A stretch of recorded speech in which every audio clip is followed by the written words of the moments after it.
Hello, it's Jim Hutchins for the Jerusalem Connection Spot Report for this week. Today I want to enter into a debate, and in doing so I'm entering in where angels fear to tread. This is an ongoing debate primarily within the Messianic Jewish community.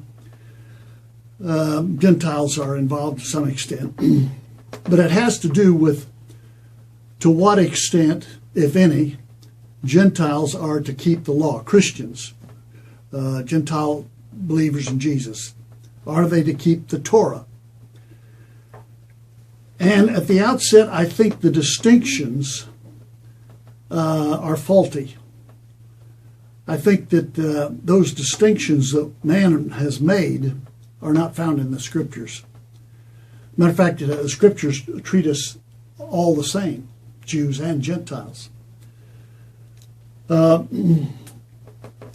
In Galatians chapter 3, verse 25, 26, God says, "You are all sons of God through faith in Messiah Jesus. For all of you who were baptized into Messiah have clothed yourselves with the Messiah. There's neither Jew nor Greek, slave nor free, male nor female, for you are all one in Messiah Jesus.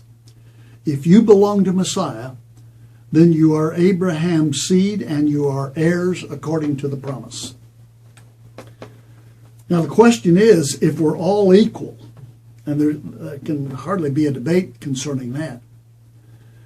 As a matter of fact, in Ephesians chapter 2, when it speaks of the one new man, it talks about us coming into the citizenship of Israel. Believers are considered scripturally to be a part of the Israel of God. Where's the church come in? Well, that's time for another subject. I digress. But as far as believers are concerned, we're considered a part of the Israel of God. And to what extent are we to keep the law? Well, the new covenant, I think, is very significant at this point. The new covenant's given to us in Jeremiah 31:31. It's elaborated on in Hebrews 8. In Jeremiah 31:33, it says this: "This is the covenant I will make with the house of Israel, says Yahweh. I will put my law in their minds, and I will write it on their hearts." Now that is a profoundly significant statement. Why? Because you have to look at who is the initiator. God is the initiator. He's the one that does this. He's the one that internalizes His law and writes it on our hearts. That's something that only He can do. We can read the law and say, well, I want to do this, but we're very selective in what we keep and what we don't keep. But God says, I'm going to immerse you in it. I'm going to put it in your minds. I'm going to write it on your hearts. My people. And as we speak, He is now downloading His mind to our mind. The laws He's putting in our mind. We're told that we have the mind of the Messiah, and that's ongoing. So I think it's very significant that we keep this in mind. There's no distinction between believers as far as the Scriptures are concerned. There are great distinctions when it comes to those who embellish the Scriptures, whether they're Jewish rabbis or Christian theologians. But as far as the Scriptures are concerned, there's only one who ultimately fulfilled all the law.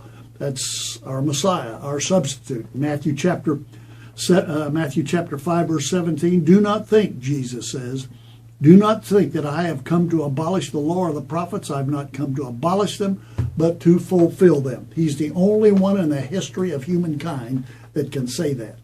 None of us have, but we have one who has done it for us.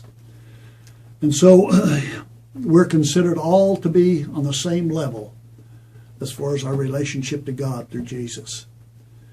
And we're considered to be those who have received the grace gift of God's implanting, God's putting His law in our mind and writing it on our hearts. That's up to Him. That's His initiative.